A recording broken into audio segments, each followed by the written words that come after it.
Jackson Miller had never thought his work as an engineer would take him so far from Earth. He was part of a small human delegation sent to open peaceful relations with the alien empire of Varelia. The humans traveled aboard a diplomatic cruiser that had docked with the massive Varelian flagship. The alien vessel was unlike anything Jackson had ever seen. The walls shimmered faintly with a light that seemed alive, and the corridors curved in smooth lines that felt both strange and elegant. Jackson's job was to maintain a communication relay between the two ships.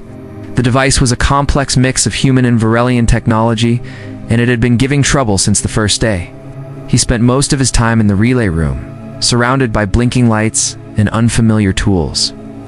One day, while he was tightening a panel, the door opened, and a tall figure stepped inside. She was not like the other Varelians he had seen. Her silver-blue skin caught the light, and her long hair shimmered like flowing water. Her eyes were large, bright, and curious.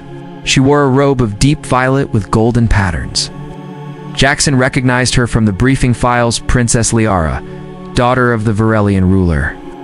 "You are the human engineer," she said, her voice calm but firm.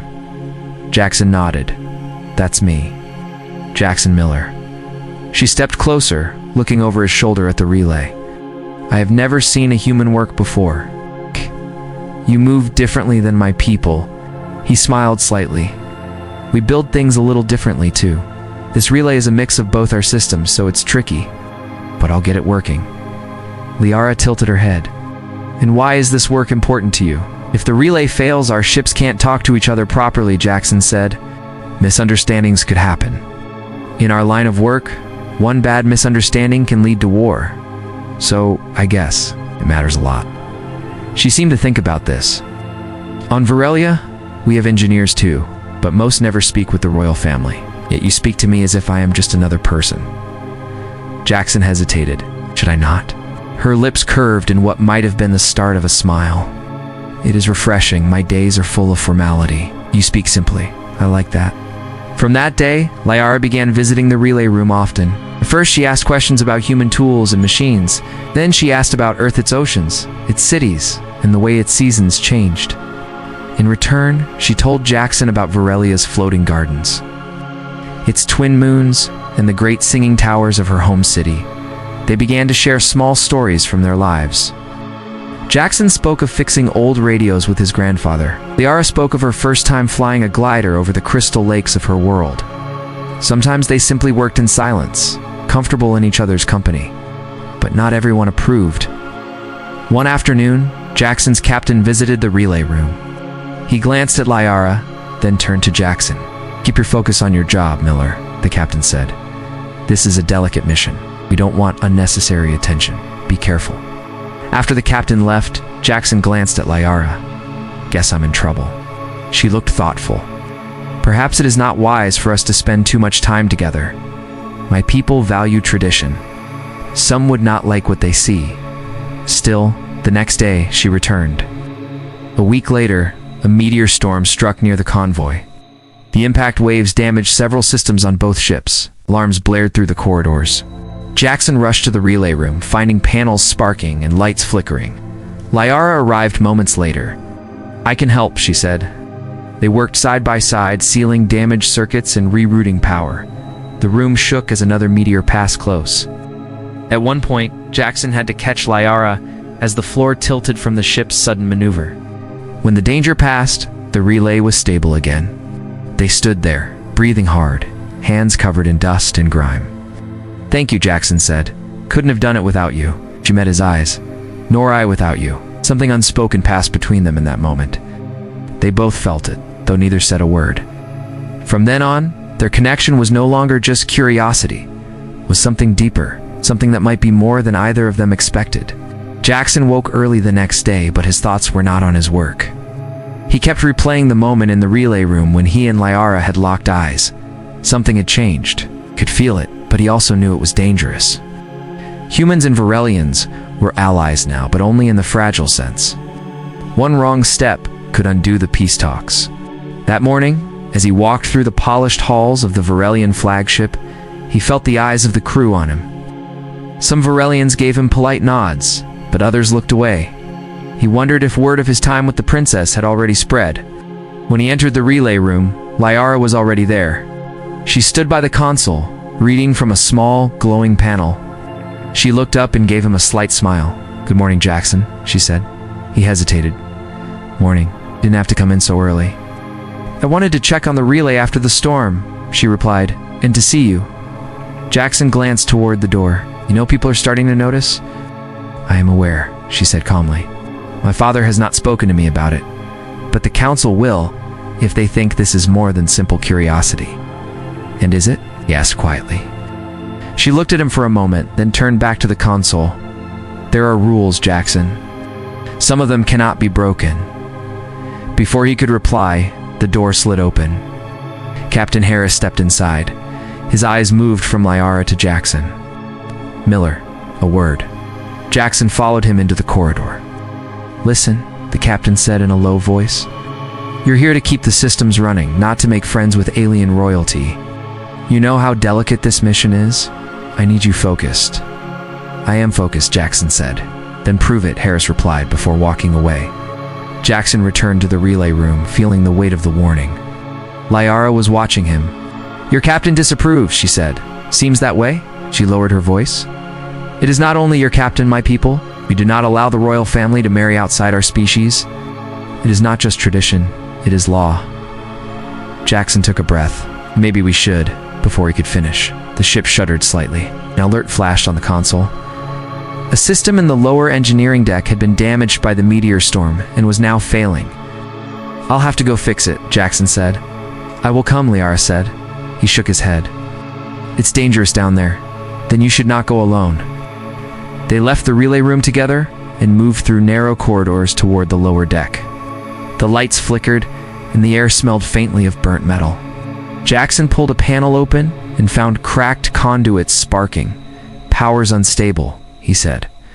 "If it overloads, we could lose life support in this section." "Tell me what to do," Liara said. He handed her a small tool. "Hold this here. Keep the connection steady while I reroute the current." They worked in silence, the hum of the ship around them. Jackson's hands moved quickly, but the damage was worse than he thought. At one point, a sharp jolt of power made the lights flare. Lyra's hand trembled, but she didn't let go. After several tense minutes, the system stabilized. Jackson sealed the panel and leaned against the wall, catching his breath. "You're good under pressure," he said. She gave a faint smile. "You are not bad yourself." On their way back, they passed a pair of Varelian officers who stared at them with unreadable expressions. Jackson knew those looks would soon turn into whispers. Later, alone in his small quarters, Jackson lay on his bunk and stared at the ceiling. He knew Liara was right. There were rules, and some of them could not be broken. But the thought of avoiding her felt impossible.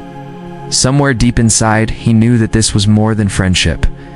And if the rules stood in the way, he would have to decide whether to follow them, or challenge them. The days after the repair in the lower deck were tense. The humans and Varelians continued their joint work. But Jackson noticed more guarded looks and quiet conversations when he passed by. He tried to focus on the relay systems, yet his thoughts often drifted to Liara. Every time she entered the room, it felt like the air changed. One evening, an urgent alarm echoed through the flagship. The lights shifted to a deep red, and a voice in Varelian rang out over the intercom. Jackson could not understand the words, but the tone was enough to tell him something was very wrong. Liara appeared at the doorway, her face pale. "We are under attack. It is a rival faction. They do not want peace between our peoples." The ship jolted from weapons fire. Jackson grabbed his toolkit. "Where do you need me?" she pointed. "Toward the main shield control room. The forward shields are failing. If they fall, the ship will be open to more damage." They ran together through the corridors as the ship shook around them. Varelian soldiers rushed past, heading to defense stations. The sound of distant explosions vibrated through the walls. When they reached the shield room, Jackson saw chaos. Panels sparked, and several Varelian technicians worked frantically to stabilize the systems. One officer shouted at him in their language, but Liara stepped in. "He is an engineer," she told them. "Let him work." Jackson dove into the controls, tracing the problem to a power coupling that had been overloaded. The fix required manual work outside the armored section of the ship. It was dangerous. Anyone out there would be exposed to enemy fire. "I'll do it," Jackson said. A Varelian officer protested, but Jackson was already pulling on a light pressure suit. Liara stepped close. "You may not come back from this." He looked at her, steady. "If I don't, you might not either. This ship needs those shields." She held his gaze for a moment, then gave a single nod. Jackson climbed into the narrow maintenance corridor that ran along the outer edge of the ship's armored hull. Through the thin viewing ports, he could see streaks of light from enemy weapons passing by. His heart pounded, but his hands moved quickly. He reached the damaged coupling, sparks flashing dangerously near him. The ship shook violently as another hit landed. Jackson braced himself, gripping the edge of the panel. He replaced the damaged parts one by one, forcing the connectors into place. His gloves were scorched in a few spots, and his oxygen levels dipped from the effort, but he kept going. Finally, the coupling locked into place. He sent a signal to the shield room. A moment later, the hum of the restored shields vibrated through the corridor. Jackson hurried back inside. The crew was already reporting that the forward shields were holding again. Liara was waiting for him, her eyes filled with relief. "You did it," she said. He shrugged slightly. "It's my job." "It was more than that," she replied softly. The attack lasted another hour before the rival faction retreated. The Varelian flagship remained intact, thanks in part to Jackson's quick work. The crew began tending to the wounded and repairing damage across the ship. Jackson's arm ached from the effort, and a medic insisted on checking him for injuries. He was led to the med bay, where faint bruises and mild burns on his hands were treated. While he rested, Liara entered quietly. She sat beside his bed. "I was afraid you would not come back." "I told you I would," he said. "You could have let someone else go," she said, "and risked them failing." "No, I trust my own hands." She was silent for a moment, then said, "Jackson, you matter to me, more than I thought possible." He looked at her, surprised by the openness in her voice. "I feel the same, Liara." She reached out, taking his hand gently. "We will face trouble for this, but I cannot pretend I do not feel it." They sat there for a while, the noise of the med bay fading around them. Outside, the stars continued to drift past the windows, as if unaware of the war and the choices being made inside the ship. The days after the attack were quieter, but the tension did not fade. The rival faction had been driven away, yet everyone knew they could return. Repairs were still underway, and the peace talks were moving forward with caution. Jackson continued his work in the relay room, but his mind often returned to the moment in the med bay when Liara had admitted how she felt. Late one night, Jackson was alone in the relay room, checking a set of circuits. The door opened, and Liara stepped in. She wore a simple robe without the heavy patterns of her royal attire. Her expression was serious. "My father is meeting with the human delegation tomorrow," she said. "They will discuss the final terms of the peace agreement?" Jackson nodded. "That's good news." "It is, and it is not." She stepped closer. "Some of the council members are pushing for a clause that would forbid any personal relationships between our peoples. They say it will prevent conflict in the future." Jackson set down his tools. "You mean us?" "Yes," she said quietly. "If they succeed, then even speaking to you in private could be considered a violation of the agreement." He took a slow breath. "Then maybe we should talk now, while we can." "I wish I could marry you, Liara. I know it sounds impossible, but that's what I want." Her eyes widened slightly. "I would truly risk the anger of my people for this." "I've risked more for less," he said, "and I don't care about their anger. I care about you." She turned away, walking toward the glowing wall panels. "You speak as if it were simple, but you do not understand the weight of tradition here. If I accepted such a proposal, it would shake the council. It might even divide my people." Jackson stepped closer. "Then maybe shaking things is what they need. If they see humans and Varelians can be more than allies, maybe it will help them believe in this peace." She was silent for a moment. "I will give you my answer after the peace talks. Till then, I must keep my thoughts to myself." The next day, the peace summit began in the grand hall of the Varelian flagship. The chamber was vast, its high ceiling shimmering with moving light that mimicked the sky of Varelia. Delegates from both species sat at long curved tables. At the center sat Lyra's father, the ruler of Varelia, his silver-blue presence commanding the room. Jackson was stationed at a technical post along the side wall, monitoring the communication links.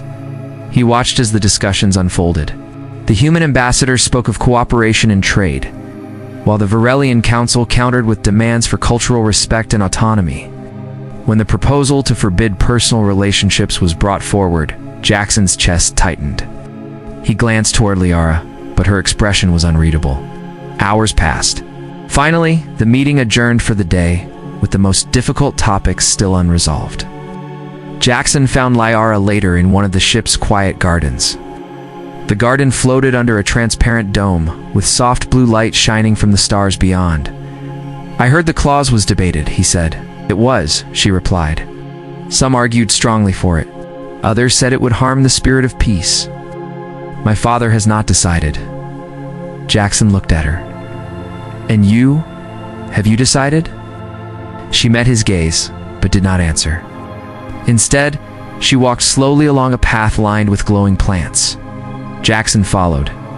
"Do you know what I see when I look at you?" she asked suddenly. "Someone who is not afraid to stand where he should not, to speak when silence is safer. That is rare among my people. And among yours, I think. Not afraid of the risk," he said. "I'm afraid of losing you." They stopped near the edge of the garden, where the stars seemed close enough to touch. Liara reached out, her hand almost brushing his. "Tomorrow, after the talks end, I will give my answer. Whatever it is, it will be in front of everyone." Jackson felt his pulse quicken. "Then I'll be there." They stood together in the quiet, the hum of the ship faint in the background, knowing that the next day would decide not only their future, but the future of two worlds. The final day of the peace talks began with a sense of quiet tension. The grand hall of the Varelian flagship was filled once again. Delegates from Earth and Varelia sat facing one another. The air was heavy with unspoken expectations. Jackson stood near the side wall at his technical post, but his eyes kept drifting toward Liara at the council table. Her father, the ruler of Varelia, called the meeting to order. Discussions began on trade routes, joint exploration, and cultural exchanges. Progress was steady, but the final and most divisive matter remained: the proposal to forbid personal relationships between the two peoples. A senior Varelian council member rose to speak. "Like such bonds risk creating conflict. It will blur the lines of loyalty and tradition." Several others nodded in agreement. The human ambassador replied firmly, "Understanding is built not only through treaties, but through trust. Limiting personal connections will weaken that trust, not strengthen it." The debate grew sharper. Voices rose. Jackson kept his focus on the equipment, but his mind was on Liara. He wondered if she had already made her decision. Finally, her father turned to her. "Princess Liara, you have been silent on this matter. Speak." The hall grew quiet. Liara stood, her gaze moving across the room. "I have heard the arguments. I know our laws and our traditions, but I also know what I have seen with my own eyes." She paused, her voice steady. "During this mission, a human saved my life and the lives of many aboard this ship. He did so without concern for his own safety. He did so not because of politics, but because he cared." The council members shifted in their seats. Some looked uneasy, others curious. Liara continued, "That human is Jackson Miller.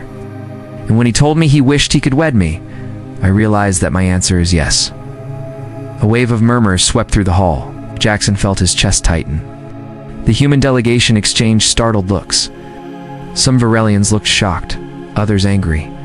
Lyra's father remained still, his expression unreadable. One council member stood, "Is reckless. It will cause unrest among our people." Another spoke in a calmer tone. "It may also be a symbol. If our princess can bridge the divide, perhaps others will believe peace is possible." All eyes turned to the ruler of Varelia, looked at Liara for a long moment, then at Jackson. Finally he rose. "Our laws exist to protect our people, but they must also serve our future. If this union can strengthen peace, then I will not forbid it. But you both must understand the weight of this choice." Liara bowed her head. "I understand." Jackson stepped forward. "So do I." The tension in the room eased slightly, though not all faces were pleased. The human ambassador stood and addressed the assembly. Then let this be the final seal on our agreement. May this bond between human and Varelian show the galaxy that trust can be more than words. The meeting concluded with the signing of the peace agreement. Delegates from both sides applauded, though some clapped more reluctantly than others. The future was uncertain, but the first step had been taken. Later, Jackson found himself standing with Liara in the same garden where they had spoken the night before. The stars shone above them, their light reflecting off the curved glass of the dome. "I can't believe you said it in front of everyone," Jackson said. Liara smiled faintly. "If I had waited any longer, someone else would have decided for me. And I am not in the habit of letting others choose my path." He took her hand. "So, we're really doing this?" "We are," she said, "but it will not be easy. There will be those who wish to see us fail. Then we won't give them the satisfaction," he replied. They walked slowly along the garden path, the soft light of alien plants casting patterns on the ground. For the first time since the mission began, Jackson felt a sense of calm. Whatever challenges lay ahead, they would face them together. As they reached the edge of the garden, Liara looked out at the stars. "Two worlds," she said quietly. "One future." Jackson squeezed her hand, "And we'll make it work." They stood there side by side, knowing that history had been changed not just by treaties and signatures, but by a choice made between two people who refused to let borders decide their hearts.